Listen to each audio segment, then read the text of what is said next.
Hello and welcome to Fatboss Weekly Season 2, Episode 12. Hello! And for the people who don't know, Fatboss Weekly is mine and Alex's weekly news show where we talk about newsy shit that is important to us. Indeed, a newsy shit has been happening, Lawrence. But before that, last Sunday, just gone, we had an amazing time over on FatBoss TV on their live stream. They were doing a WoW Trivial Pursuit and it was bloody amazing. I must admit, the first round, it was a bit difficult. Yeah.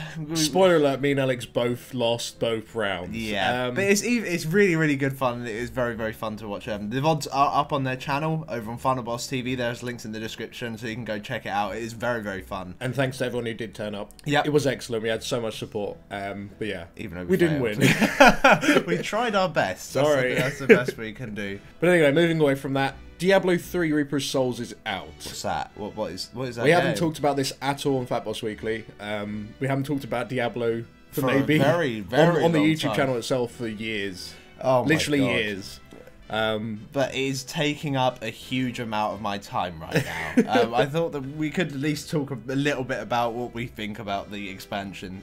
So it's bloody amazing, Lawrence. It is good. It is so much better. Like, the problem I had with Diablo back when I first started playing is that once I hit level 60, I couldn't do Inferno at all because my character was too shit.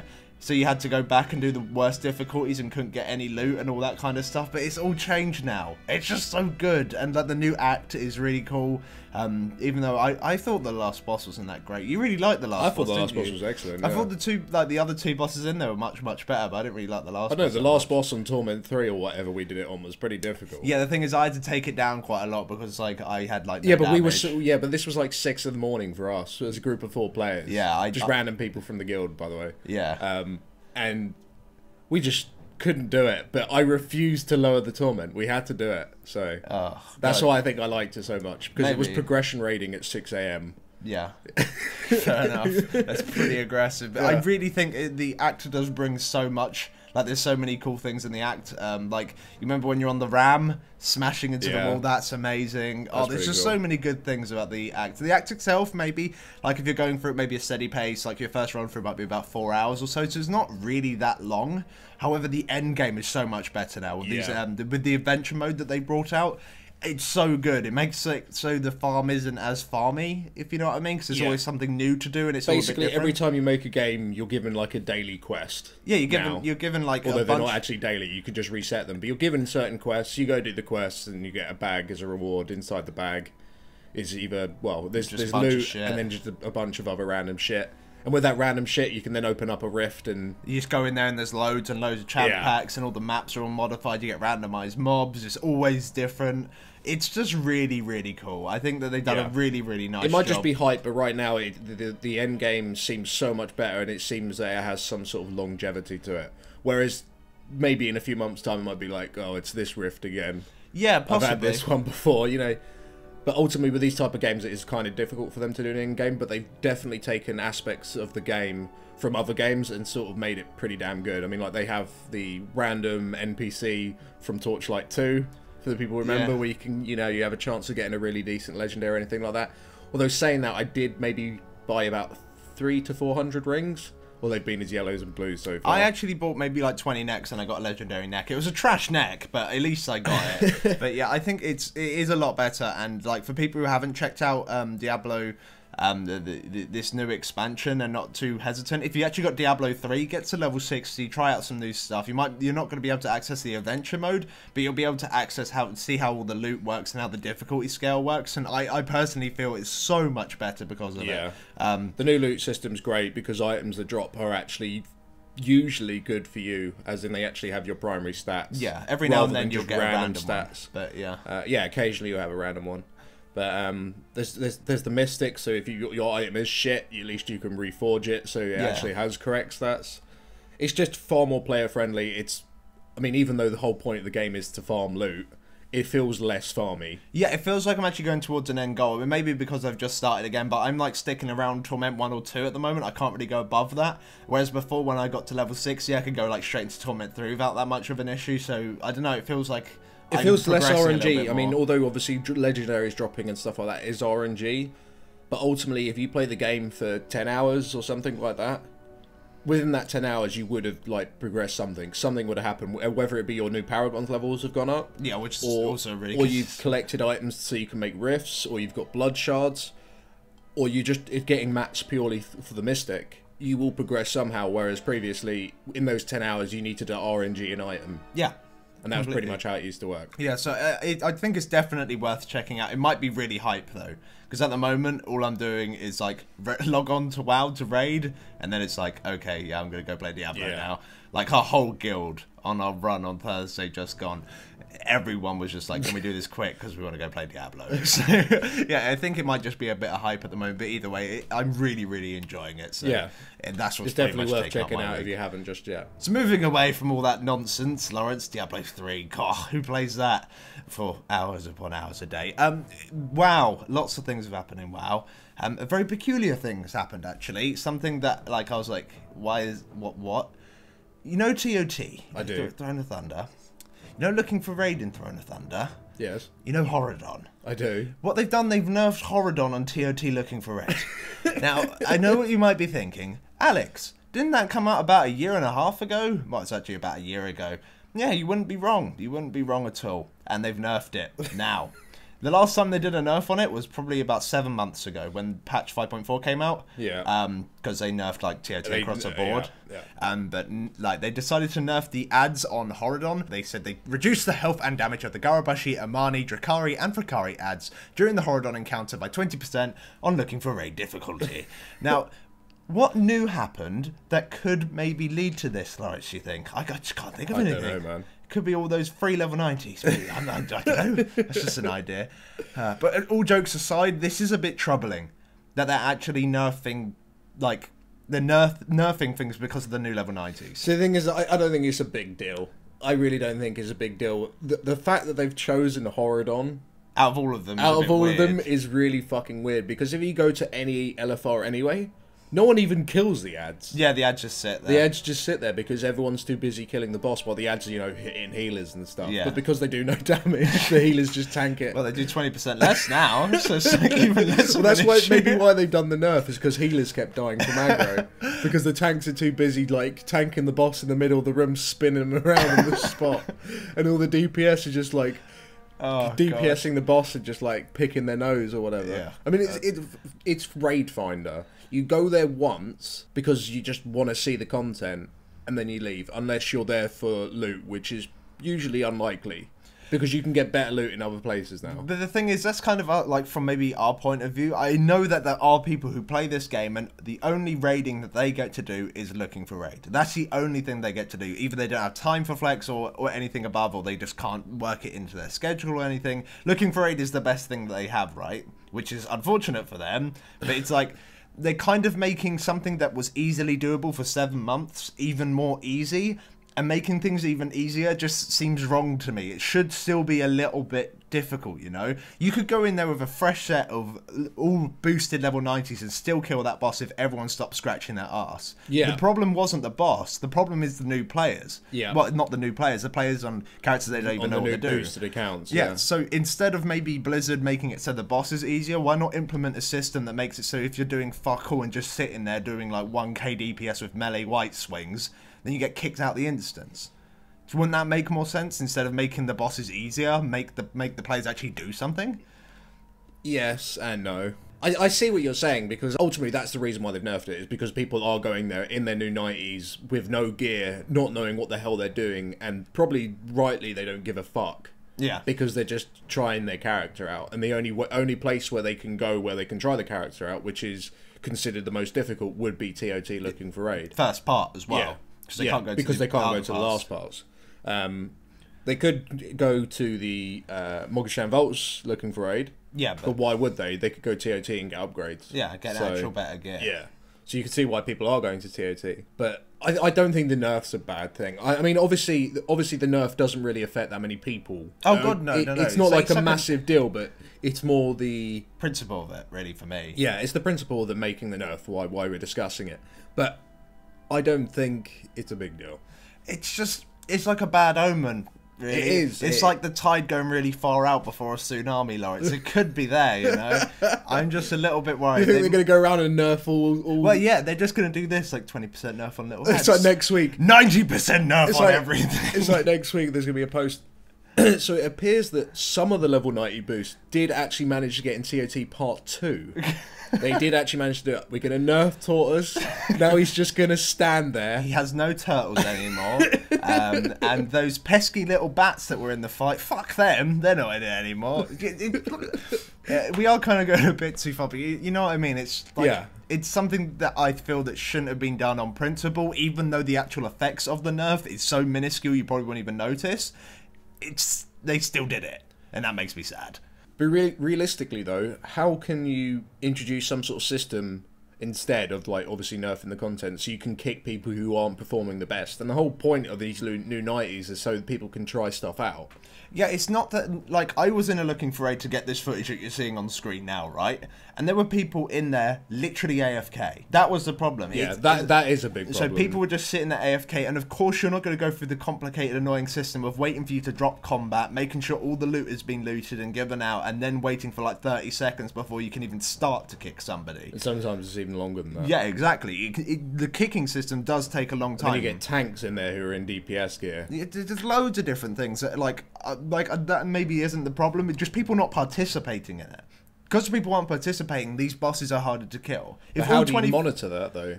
What reason? Actions per minute. You can take in their actual input into the game, like the button presses that they do. There's add-ons that track it. I know that Recount used to. I don't know if SCADA does, because I haven't used... I haven't checked activity out SCADA. tracking. Yeah, activity tracking. Seeing at least that they are doing, I know, like a minimum of like 20 actions per second or something. Actions per minute, even. Yeah. That's like a minuscule amount. That's like nothing. So, it's something, you know?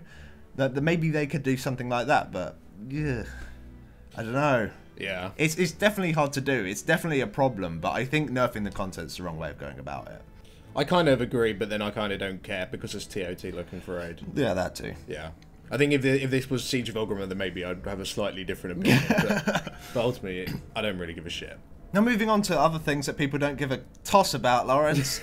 Well, yeah, that's kind of a good transition, actually. The official class roles forums are closing. You know those forums? You know the WoW forums that everyone spends all their time on? You know, like, to have really good discussions with one another and, like, in-depth analysis of the game. That doesn't really happen, does it? But Blizzard are actually closing down 3 forum sets today, and they're all to do the class roles. They're closing down the damage dealing, the healing, and the tanking forums, and because they're just not being used, they say. They're going to be shut down on April 8th. And at the moment, right now, you can only read the posts in there. There's no more new posting in there until April the 8th, when it will be taken down. Blizzard's reason was so that the player discussions remain concentrated in existing forums where they receive more attention from other players. So we've made the decision to retire these forums. So instead of talking about your damage dealing in general, you'd now go to your class forums instead. Pretty much, or your healing or your tanking, for that matter. Which I suppose is a good thing. I mean, if people aren't using the forums, then so be it. But I think it's kind of sad for some things, like healing, for example. People could, you know, maybe go talk in there, because you can talk about healing generally a bit more in depth than you can maybe talk about damage generally. Yeah, because damage is a bit more. There's a bit more of a spectrum in there. But or tanking, for that matter. You could talk about tanking generally, but if they're not being used, then so be it. But there's a lot of other websites out there where people do talk. Yeah, exactly. So there's plenty of other websites and communities out there that would probably take away quite a lot of the people from the Blizzard forums, so maybe that's why. Who knows? But yeah, either way, rip forums. Bless them. Now moving on to the part of the show we look at our mail. You guys know how it works. Send your mail to us on Facebook, Twitter, and on Twitch, and there's a chance you'll be featured in next week. Yes, and the first one does come in from Fatboss Fanboy on Twitch. Wow. Awesome name. Anyway, he says, "Hi there. Just wondering if you have any advice for someone looking for a guild for Warlords of Draenor, but is younger. 17 in this case. Just wondering what you have to say. Love the stream and the videos." That is a good question, because a lot of guilds, especially guilds that are maybe higher up in the world rankings, they usually have an application system where they won't accept people who are under a certain age. Usually 18, in some cases even 21. And usually they'll say, "But we will make exceptions for exceptional players." Yeah. And that's bullshit. They don't give a crap. They just read the age and it's like, right, they're too young. Ultimately, there is a few ways around it. I mean, you could just flat out lie. It's the internet. Nobody knows who you are. Yeah, that's true. And as long as you don't sound like very squeaky. Yeah, as long as you're not like 11 or 10 years old. You could always get like a morph, like a voice morph, just like really deep. Or you could sound like that, I don't know. You just go into the interview like, hello there, how's it going? I am 21 years old. So, that's a possibility. Oh gosh. I mean, you could do that, but ultimately, if you feel confident in your play and you feel like you're a strong player, I don't think it matters what your age is. As long as you're relatively in control of your own life, I think pretty much anyone will accept you. Because the main reason why guilds, at least when we used to run Quantum, when I used to run Quantum, the reason why we would never look for people under 18 is because, in my mind, people who are under 18 generally are more vulnerable to saying, fuck it, I can't be able to turn up to the raid tonight, I'd rather go out and get drunk, or my mum's not letting me play WoW because I've been naughty. You know, that sort of shit. Yeah. Whereas older people generally have more control over when they're playing WoW and when they're not playing WoW. They can sort that out. Exactly. But, yeah, so yeah, lie or just prove that you're worth. Exactly, yeah. Some guilds as well might not think that when you're younger you're not as mature as well. Like, you might just be really childish and annoying, so... Like me. Yeah. I'm 23, by the way. Are you? God, I thought I was the older brother. No, but yeah, so that is a possibility that they might think you're a bit too immature or whatever. So you'll be fine either way. Just apply to guilds. Just do tell them your age, and if that gets you nowhere, just say you're a little bit older. Like, the difference between someone seeing 17 and someone seeing like 19 is actually quite big. Just lie. Yeah, so just lie. Fuck it. Who knows? Who's gonna know? They're not gonna need your passport, are they? So you'll be fine. And the next one comes in from Facebook, from Dave, who says, hello, I'm a new sub and I was wondering if you guys have any tricks or tips on how to join or start a successful raiding guild. Like, what requirements are needed to contribute to a successful run in a raid, flex, normal, and heroic? Thank you very much for the question, Dave.